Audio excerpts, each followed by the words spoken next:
Hey, welcome to the program. This is Our Healthy Homes, ourhealthyhomes.com. That's a big website. Everybody goes to it. ourhealthyhomes.com, 651-775-9194. That's the Healthy Home Hotline. Sheila will get you going in the right direction if you give her a ring-a-ling-a-ling. Yep.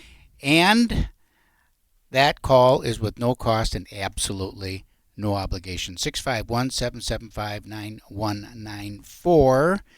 The 4 pillars of a healthy home, that's what we chat about here each and every week. We got the house, of course. We're talking about the structure. We talk about the ecosystem, what's going on inside that house.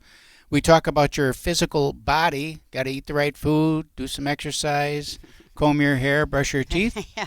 And then we talk about your physical and or your spiritual and emotional well-being. If all 4 pillars aren't in place, then the roof comes tumbling down. Yes, it does.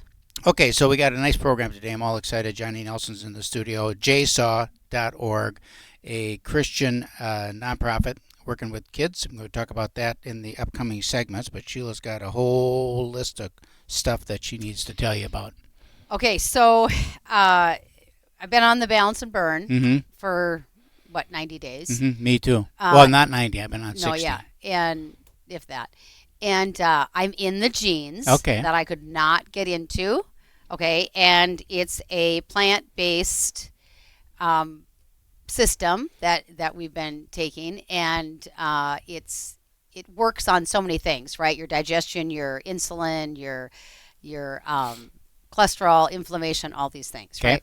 And so I just, you and I just can't even fathom taking the Ozempics or, Wegovy's. And I get it that's what was available to people a couple years ago. And so I'm not judging anybody. Don't give me a hate call or anything like that. But I want to bring it up over and over because the research that's coming out on how damaging those shots are to your body is we're just learning more and more and more, and I just want you to know that there is a plant-based alternative that does work, and we've got a lot of testimonies. All natural. But I was talking to my niece today, and they're in their 30s, and her friend has been on it for over a year, one of the shots. Okay, and they decided that they were going to get back to the club, right? So they went to the club, and they have the body measuring stuff, right? So they could test your muscle mass, right? So my niece is 55, and the friend that's 30 that's been on it on one of the shots for a year is 5. 55. She's not 55 years old. Explain that number. Her body mass. So right? Beyond. So, right. So it's 55. Well, her friend who's been on the shot for a year is 5. Ooh. Right. So, she's 30 years old. Yeah. Right? What's that mean? I don't even know what that means. Well, with those shots, you lose your body mass. You lose your muscle mass. So she has like weakling. Right. Right. And no bones either. They're all like honeycombed. Right. But now what's happening with that is the data is now showing a significant higher risk for no comments for tender ruptures, primary tender rupture. What's that mean? Well, your tendons rupture. Oh, tendon. Right. You said tender. Well, you better clear out. Well, you said tender. I did not. Okay. Let's play the replay. All right. Tears involving rotator cuff, Achilles, major tendons in patients with obesity. Well, let's just go back to the people that are taking those and look at that. In the data, because you like the data, okay, so it was presented at the American Academy of Orthopedic Surgeons annual meeting. They brought up that information. So what are they going to do with it? What are you going to do? Figure out how to bury it? Well, I don't know, but she's 30. Yeah. She's playing with her kids. She falls down, and now she's got to have a hip surgery or whatever. Like these injuries it's coming, right? Like all the data, all the information is coming. Have to carry one of those buttons. I fall and I can't get up. Oh, Johnny, you're in for it today. Okay, so my point of all this is please, please, please seek the plant-based option first. Give me a call. And I don't want to lose everything too fast. Right. I'm fine with where I'm at, but slow is better. Yes, but again, I always have to say I'm 5'1", right? 3 pounds is a size for me. Mm-hmm. So after the knee injury from pickleball last year and a half ago, whenever it was, I gained 10 pounds, which was 3 sizes. So not being able to move that well and all the things. And so I'm totally happy with where I'm at because it's also supporting my digestion and my inflammation and my knees are gone, so I'm playing better at pickleball now. And so it's going to work on other parts of your body that need it. So sometimes people don't see the results on the scale right away because it's busy working on the body to get it working better and properly and so forth. So let's see here. Where do I want to go next? Reach out to me, 651-775-9194, and I have a little discount for you on starting with your balance and burn. Discounts are good. Discounts are good, yep. And since I'm going to stick with the medical aspect of it today. Okay. So now with this whole, all the shots, right, the Ozempics and one Wegovy's or whatever they are, now anesthesiologists have to pay attention to updating their surgery protocols for patients that have been taking those because the drugs slow down the digestion and significantly take that food and it remains in the stomach long after eating. Right? It's okay. When you do that. So for surgeons, this increases the risk of stomach contents entering the lungs during anesthesia. Oh, really? Fasting 48 hours prior to surgery. So now that is why some procedures now require different preparation for those people. Okay. Now, I don't know about you, but I know some people that are on it and they know where I stand. Yeah. So I get the justification of, but I'm on the lowest dose. Yeah, but I'm on the lowest dose, right?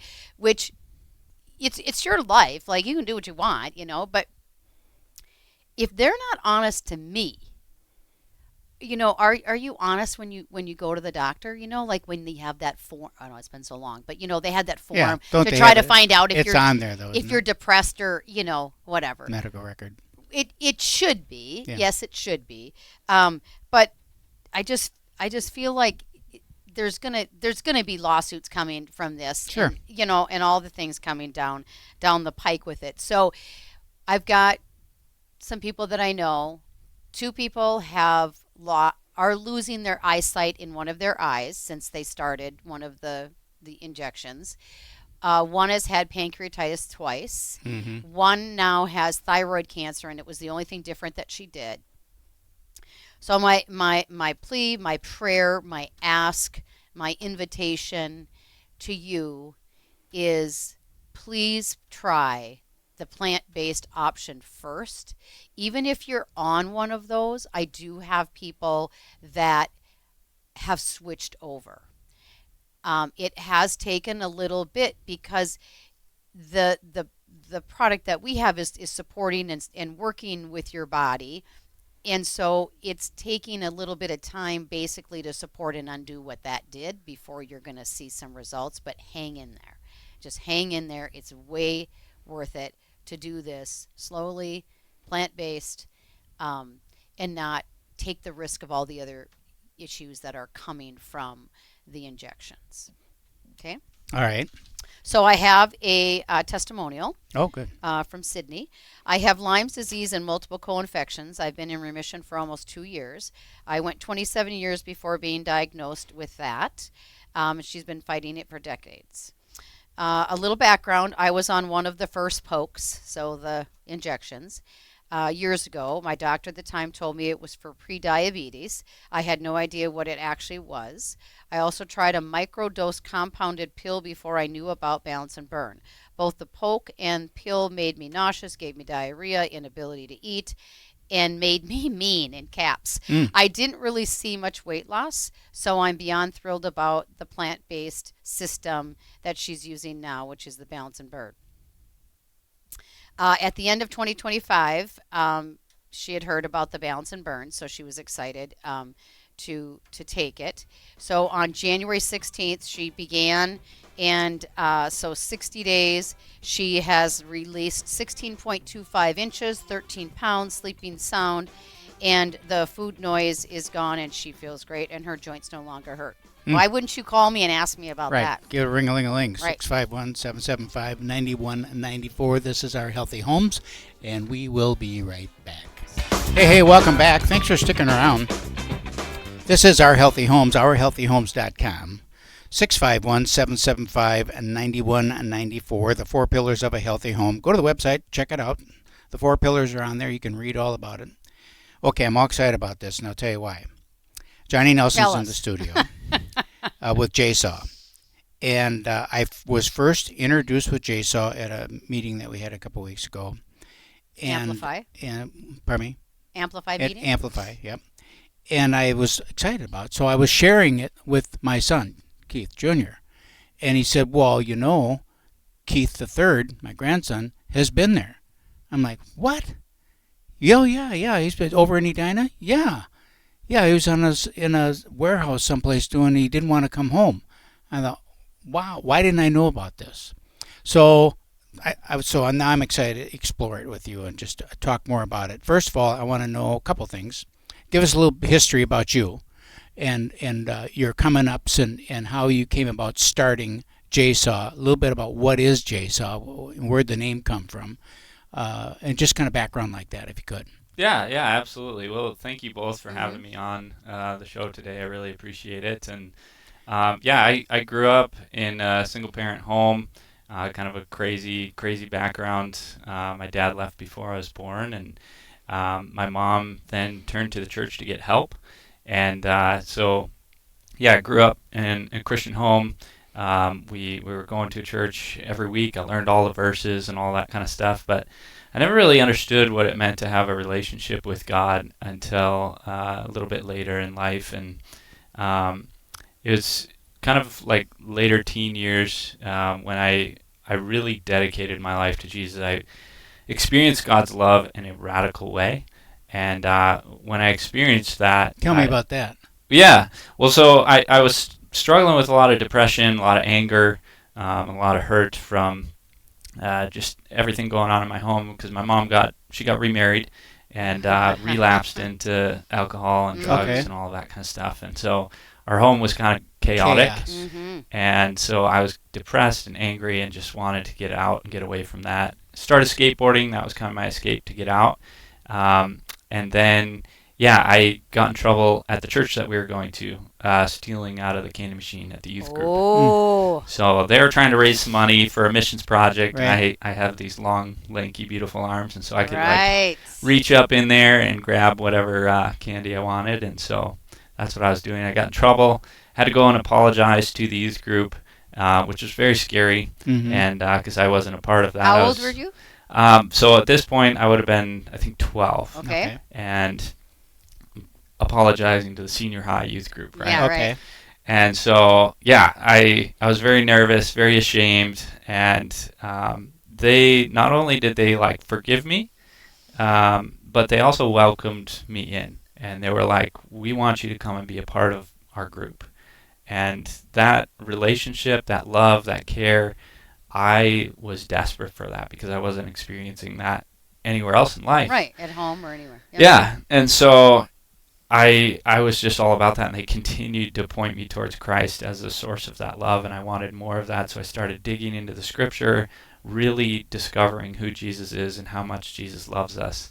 And as that changed my life, I wanted to share that with other people. And so that's kind of how Jaysaw got started. Well, what did you do before Jaysaw? I just rode my skateboard and hung out and, When did you start it? How old were you? I was 16 years old. Oh, 16? wow. Okay, so you started this group when you were Wow. 16 years old. Yeah. And was still called Jaysaw? Yes. Where'd the name come from? So me and my stepbrother, we were into skateboarding and snowboarding, and so we had a little thing called G-Saw, which was God, snowboarding, skateboarding. Okay. And then when we started the organization, it was like, well, I really want this to be clear that this is about Jesus. And so it was Jesus, snow, asphalt, and water, kind of all the elements of the ministry that we do. And so that's how it got started. A youth pastor at our church basically challenged us to come up with ideas for outreach that summer. And I said, well, we should build a skate park, and you can kind of tell them all about Jesus. And he was like, well, we can't really do that because of insurance and all this other stuff. So I wrote a letter to the church board and said, hey, we've got to do this. This is really important. And they said, no, we can't do this because of insurance. What year was this? 2004. Okay. So I learned that Luis Palau was coming to the Twin Cities to do the Twin Cities Festival at the Capitol grounds, and that they were going to have a skate park. That was a part of it. And so, I got involved in that, and we took that skate park. And how old were you at this time? 16. You're still 16. Okay. Yeah. I'm trying to follow the timeline here. Yeah, there's a lot happening. It was like 9 months from the idea to like now we have a indoor skate park in Chanhassen. Okay. So Luis Palau, go back there. Yeah, Luis Palau was coming in. We were doing that event, and then afterwards they were trying to leave the skate park in the community. So during that 9 months, did they build the skate park? Luis Palau? Okay. Yeah. What encouraged them, or what made them do that? I mean, that kind of fit right into your deal. So. Yeah. Well, so skateboarding is huge, right? Like the action sports community is huge, and it's growing. It's very popular among youth, and so they had all kinds of different sports at that festival. They had baseball players and hockey players and football, and skateboarding was just one aspect. Of it. So, yeah. They left the skate park in our hands, and we set it up in a warehouse in Chanhassen, and opened at up 16 years old. Where'd you get the money for this? Yeah. The Lord provided. I have no idea. So I didn't have money or anything like that. I mean, I worked like a part-time job doing pizza, and that was it. Like, I got together with a local guy who wanted to do something. His name was Randy. He wanted to do something for the kids in our community, and he helped me with like the paperwork for starting the nonprofit. Okay. And then we got the warehouse. He kind of signed the lease on that. He signed it. Yeah, right. Someone's got to sign the lease. Yeah, they wouldn't let me sign it, I don't think. But so just we got started, and it was like we got all of those ramps. We opened up. We had no money. It was all volunteer led and volunteer ran. Is your brother still involved now at that time? Yeah, he was still very involved. Okay. That was my younger stepbrother, Chris. Okay. And so I had a couple of friends, too, that were involved, and we would just run the skate park as volunteers. Kids would come in, they'd pay $10 or whatever and skate all day, and then we'd do Bible study on the ramps every Saturday. And then we started up a skate team. We started sharing the gospel at events.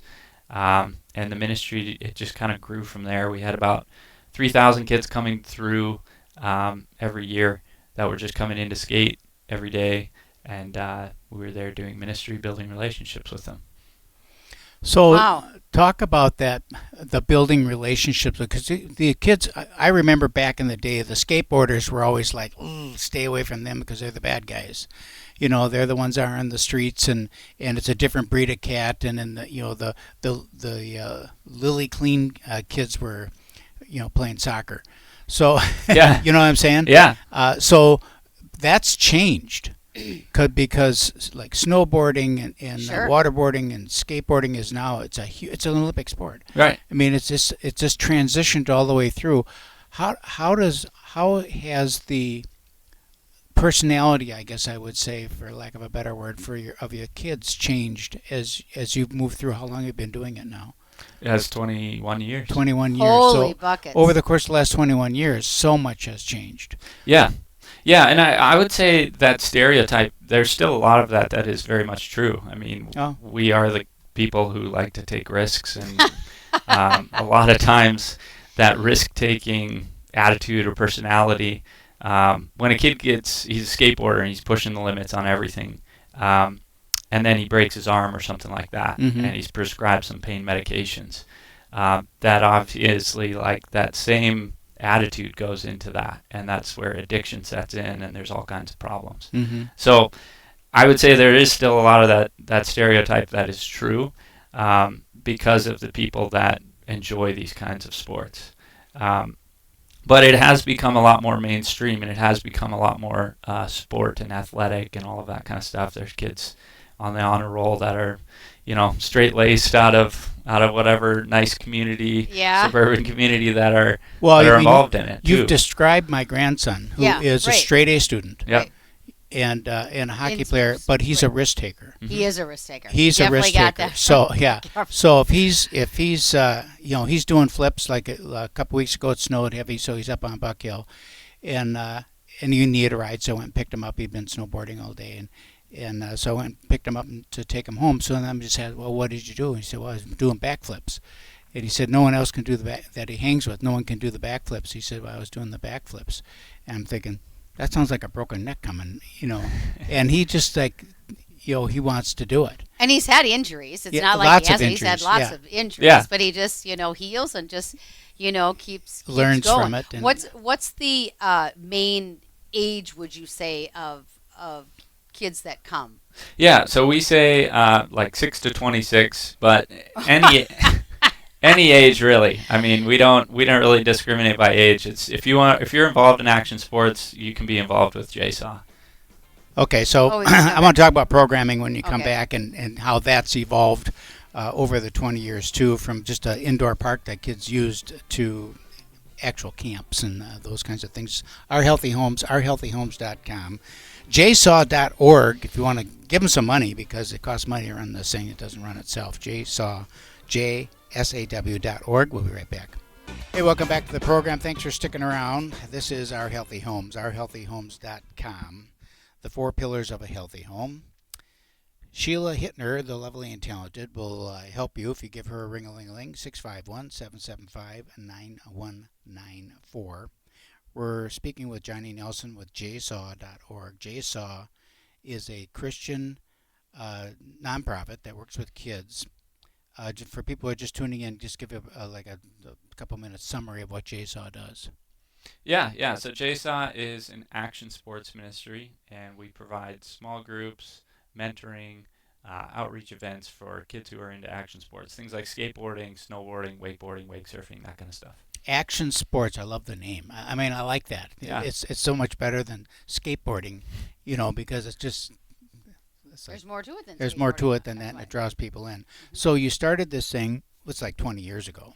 Yeah. And at first it's just an idea, 16-year-old kid, which is kind of an act of God in itself. It is an act of God, yeah. And you find yourself with this indoor skateboarding park in a warehouse because of a benefactor who saw the value of it, which was another act of God. Mm-hmm. And now on Saturdays you're doing Bible. Were you leading the Bible studies or who? Yeah. So I was leading Bible studies, and then we went out to Crown College out in St. Bonnie, and we found a guy there who was looking to do an internship and had a little bit more experience than myself. Yeah. And so he came out and helped lead the Bible studies too. Okay, so does he continue to do that now? No. Oh. No. So talk about I got a lot of things right now. First, I just want to talk about programming. And so I know that you've got camps that you do, and you've got schools, classes, and all that stuff. Just kind of give a summary of the curriculum, if you will, of the offerings. Sure. Well, let me tell you a little bit more of the story too, because it unravels here. Okay, super. After about 2.5 years, we got evicted. Oh, nice. We didn't have any money, of course. Oh no. Yeah. Bunch of kids running a skate ministry. And we had like $150,000 in back rent, and we got kicked out. And so we called up Camp Chaminade Trout Lake Camp. Oh yeah, Camp Chaminade. And we said, hey, you guys got space? We have a bunch of ramps. I can bring these ramps to you. We can build out a skate park and do camps with kids, because I felt like I had gotten very kind of proud of everything that God is doing in my life, and was like, I felt like God had to kind of take it away from me. Right. And we tried reopening for a long time, and it wasn't working. And so I felt like these ramps are to be used for God's glory and for God's kingdom, and so I'm willing to give them away. And that was kind of like I needed to release and give that up. And so we went and built skate parks for Trout Lake Camp and Camp Chaminade, did a couple of summer camps with them, and then me and a couple of the guys, we hit the road and started traveling, doing tours around the country, sharing the gospel. and we linked up with a guy through an organization. through JSAW. Okay. So we were traveling around, sharing the gospel, building skateboard parks because I knew how to build ramps. Hooked up with a guy named Billy Graham and did a couple of tours with Franklin Graham and did events, skateboard demonstrations, sharing the gospel. We shared the gospel with like 150,000 kids one year. Can you stop for a second here? Yeah. Because you say you hooked up with this guy Billy Graham Right. so casually. Sure. That I don't think it was quite that casually. I mean, it seems like there's a lot between eviction and Billy Graham. Sure. Well, so I mean, I feel like there wasn't. We we move fast in action sports. You know? Right. Yeah. Exactly. And you mean it.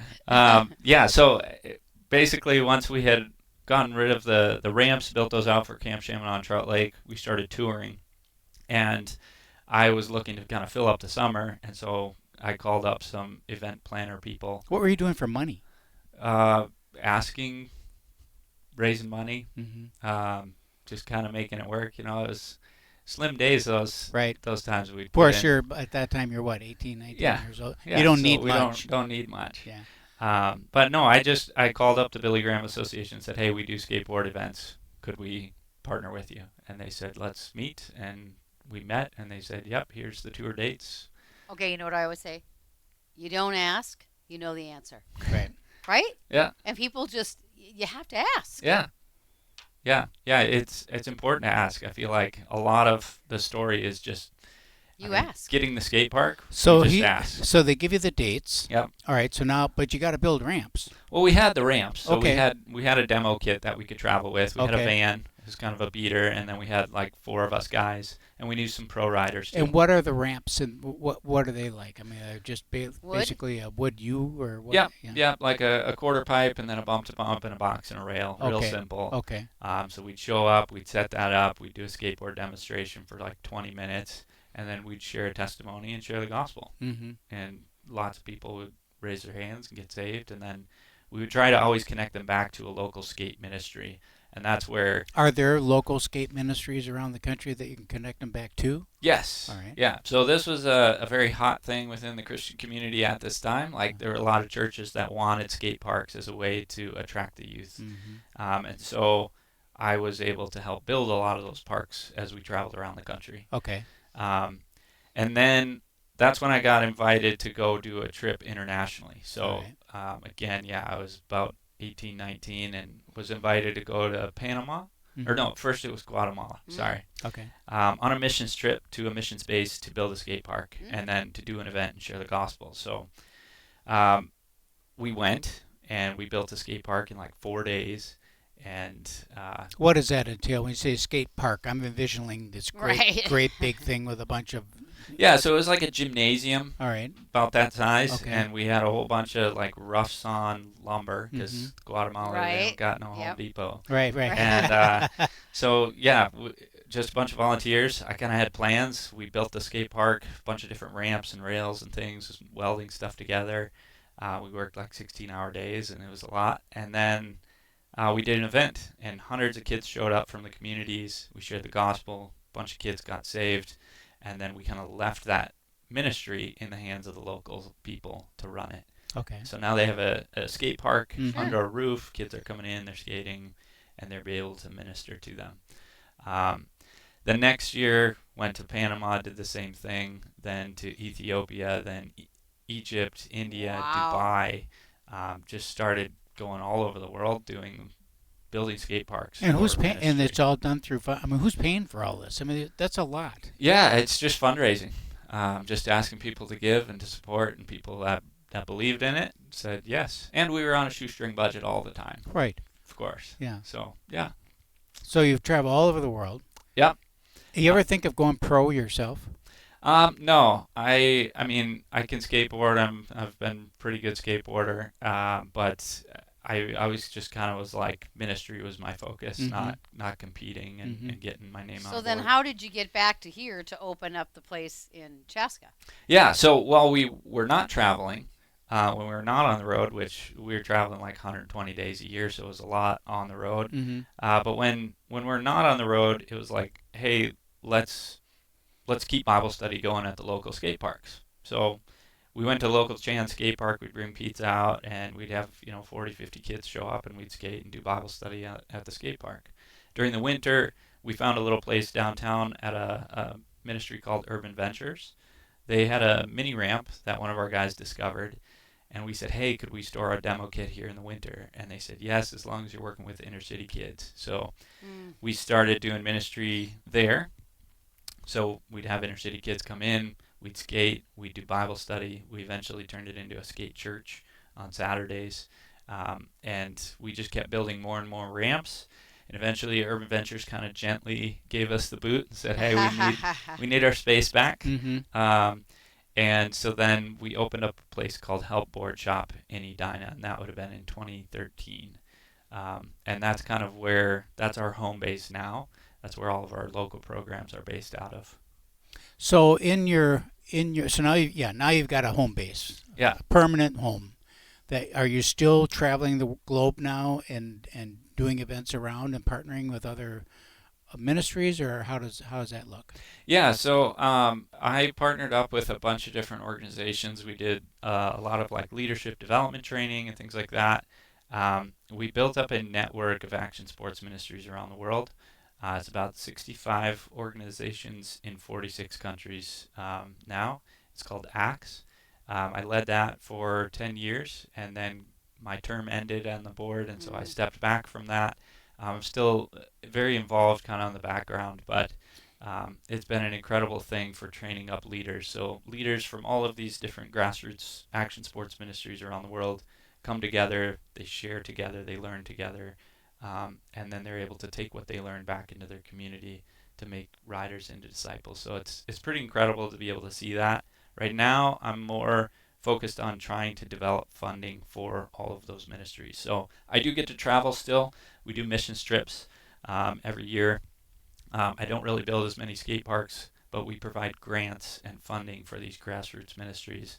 I get to do a lot of consulting with them and just share from my experience. So it's a lot of fun. Do you get calls from like municipalities and that have like public parks, because there are public skateboard parks out there, to like design them or anything like that? Not really. We'll answer that when we come back. All right, we gotta come back. Oh God, we gotta go to the break. This is Our Healthy Homes, ourhealthyhomes.com. One more segment to go. Really? Ourhealthyhomes.com, 651-775-9194, the Healthy Home Hotline, ourhealthyhomes.com, and we'll be right back. Hey, welcome back. Thanks for sticking around. This is Our Healthy Homes, ourhealthyhomes.com. 651-775-9194. Talking with Johnny Nelson here. JSAW, a nonprofit Christian-based organization who works with kids in action sports. You had some big audacious goals for this year. One of them is in social media. Yeah. And tell us about that, and tell us the why about it. Yeah, for sure. So this is what I presented on at Amplify, where we got connected, and we set out to grow our audience. We've been really doing a great job with ministry. It's been growing. There's tons of kids involved. But we've been trying to get the word out a bit more about the ministry. And so we set a goal to increase our audience to 50,000 people by the year 2030. Okay. So on social media, emails, at events, all that kind of stuff. Do you ever go to churches and present? I do, yeah. I speak at churches on Sunday mornings, youth groups, that kind of stuff. That'll take your time up. So what is 20 years? You got 20 years under your belt. You've done a fabulous job. Traveled the world, designed hundreds, I'm guessing, of parks, and started ministries or helped people start ministries, currently helping fund them. It's a big job, a lot on your plate. What surprised you the most in the last 20 years about this effort? Yeah, I would say God's faithfulness. Okay. Constantly. Just being able to see, I'm just a normal person, you know? Mm-hmm. And there's a 16-year-old kid with this idea, and God's faithfulness, God showed up, God delivered, God made all of this stuff happen. And I'm just constantly blown away by him and by his love, and how he is so creative and unique in the way that he reaches the world. And, skateboarding. It says that he uses the foolish things of this world to shame the wise, right? Like skateboarding, snowboarding, as a way to get into countries that are closed to share the gospel, a way to break through some of the hard hearts of kids who are really struggling with all kinds of addictions, to be able to experience his love. Like, that's what I'm constantly blown away by God. Okay, other side of that coin. What is then have you experienced, I guess I should say, resistance on a spiritual level that where you feel that you're under attack? Yeah, all the time. Whenever I would travel, my wife and my family would everybody gets sick, the cars would all break down, like everything just falls apart the day before I leave or something like that. So there's always spiritual warfare. There have been all kinds of struggles, financially it's hard running a nonprofit, trying to raise support, trying to raise a family on that kind of, shoestring budget and all of those things. But I don't know, I feel like God has made it very, very clear that he is faithful, right? And so that's what I trust, that's what I step into every single day, and I believe that he will show up and provide everything that's needed when it's needed. And he always has. And that's been incredible journey to be able to experience that.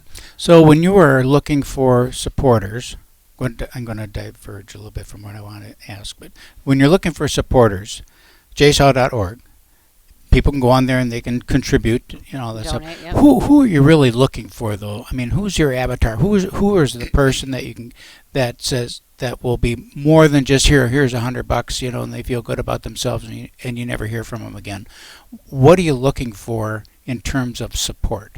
Yeah, so we have a bunch of different options on the website, but I mean, in terms of who, it's people who really care about youth, who really care about kids in action sports or care about action sports. They care about missions, and they wanna get involved in a place where God is moving, God's at work, and they're passionate about sharing the gospel, about making disciples, because that's what we really do well, is making disciples. And so there's all kinds of different opportunities. You can sponsor events. You can give towards different programs. You can also sponsor riders directly, so you can go on to our website. And what does that look like? So when you sponsor a rider, basically you're giving them a membership to the skate park. You can give them a membership to the skate park plus a gift card that pays for all of their equipment every month. You can sponsor them, give them a mentor that they meet with on a weekly basis, all kinds of different things. Yeah. What if, so now you go to churches and sponsoring an event. I don't know what that looks like. Is it a road show or is it event at your facility? Events at our facility. So as an example, we do this thing called the session. It's once a month, Friday night. We have a bunch of kids from the community come together and skate for the session. It's free to skate. They come in, they skate. It's kind of How a long's community. the session? It's a couple hours. Okay. They come in, they skate, and then we have a worship band. It's all riders that gets up, plays a couple of songs, and then we have a rider get up and share their testimony about how God has changed their life. And then after that, I get up and share the gospel, and we have kids getting saved every time we do it. If you have maybe they've already been saved, so they don't need to come, but I'm guessing that they do. Church youth groups. It seems like, I'm just thinking now, boy, that would be a good thing just to get this youth group to have an event there, bring their friends. Yeah. Maybe their secular friends from school or whatever it is, and Neighbors, have is there a number limitation, or what's that look like in terms of numbers? I mean, we're pretty wide open. I think our fire code says we can have like 173 people in the building. So pretty much, whatever a youth group could attract, you could handle that. What would something like that cost? So to sponsor like the session night is $2,500. That covers the band, the speakers, the facility, all of that kind of stuff, and all the promotion of it. We have one coming up, so we'll bring in some pro riders. So May 30th, we're going to be bringing in Cordano Russell. He's He skates for Red Bull. He's Mhm. one of the top athletes, skates in the Olympics. He's from Canada. He loves Jesus. He puts it on his board. He lets people know. And so we're bringing him in. He's going to be coming to share his testimony at the session. And then the next day, that Saturday, we're going to be doing a skateboard contest with all the kids. He's going to be a guest judge. So Okay. yeah, May 30th, if you want to come check that out, come to Help Board Shop. You can see that event live and meet him in person. Are there any other action sports that you want to add to your plate, or you're good? Well, so we mainly focus on skiing, snowboarding. So we got Bible studies out at like Elm Creek, Afton Alps, Highland Hills every single week. Then skateboarding, obviously with our facility, the indoor skate park. There's kids that scooter and stuff. I'm a skateboarder, so we kind of call them weird. But and then with wakeboarding and wake surfing, it's like, those are the sports. There's mountain biking. There's other action sports. We love them. We care about them. The biking is big. Yeah. There's a state-of-the-art mountain biking facility right down the road from where we're at. Kids ride bikes to the shop all the time. We're just not set up to do mountain bikes. Do you have a program director? I mean, it just sounds like dizzying with so many things going on. How does that? Yeah, we have two program directors. So there's 10 staff that work here in the Twin Cities, and then we also have volunteer staff called rider support specialists. We have 12 of those that are working with kids. So what's your biggest challenge right now? One of the biggest challenges is leadership. We are always looking for more leaders. We have tons and tons of kids that are coming in, so we need more people in their 20s that grew up skateboarding, snowboarding, wakeboarding, that love Jesus and want to give back. We'd love for them to get involved, come mentor a kid, lead a small group Bible study, and then obviously we're trying to grow our audience. Mm-hmm. So if you want to follow us on social media, you can do that at JSAW Ministries on Instagram, Facebook. Hit us up on there, join our newsletter, and get involved. And if you want to give, you can also give online at jsaw.org. You can sponsor a rider. Currently, we've got 6 kids that we're trying to get sponsored, and so you can. How much does it cost to sponsor a child? It's $50. $50 a month. That's so cheap. $50 a month. Yep. Okay, so who's the skateboarding guy on the commercial about the turmeric supplement, or whatever? Right. He's the old Tony. He's the old. What's his name? The old Tony Hawk. Yes. The old. Okay. Yeah. Okay. Have you reached out to him? I have not. See, there you go. That's your big idea for the day. That's your big idea this week is to find him, reach out to him, and I mean he's a skateboarder, right? So I don't know where he's at with his faith, but I mean anything he could do would certainly get your followers. Final minute and a half here. Where do you see the ministry? I'm not going to say 5 years because life changes in 5 years. The world could be over with, but in 24 months. Yeah. So right now we are working on building our capacity. We have more kids coming in than we can serve. Oh. And so we're working on building our capacity so that we can double the programs that we're doing. So that means permanent staff? It's staffing. It's building out our systems and structures for the kids that are coming in. It's leaders, small group leaders, volunteers, getting more people involved so that, like, we want to launch Buck Hill ski and snowboard spot as a Bible study every week. We have 4 boats that are running on different lakes during the summer doing wakeboard groups, but we could do 10, 15 of them if we have enough leaders to lead those groups. Asking for leaders. The best leader would be someone who owns a boat. Yeah, well, I mean, of course. But we do have donors who have boats that are providing those. So, yeah. All right. So final request, Johnny Nelson here, jsaw.org, a beautiful ministry, truly a testament to not just to your endurance and that, but to God's gratefulness or graciousness, I should say, because He has certainly had His hand on your shoulder to be able to go all these ways and developing this wonderful ministry to help kids find Christ. Yeah. Yeah. This is Our Healthy Homes, ourhealthyhomes.com, 651-775-9194. We'll be back next week. But when he calls me sugar, I love that man with all my might. Sugar in the morning, sugar in the afternoon.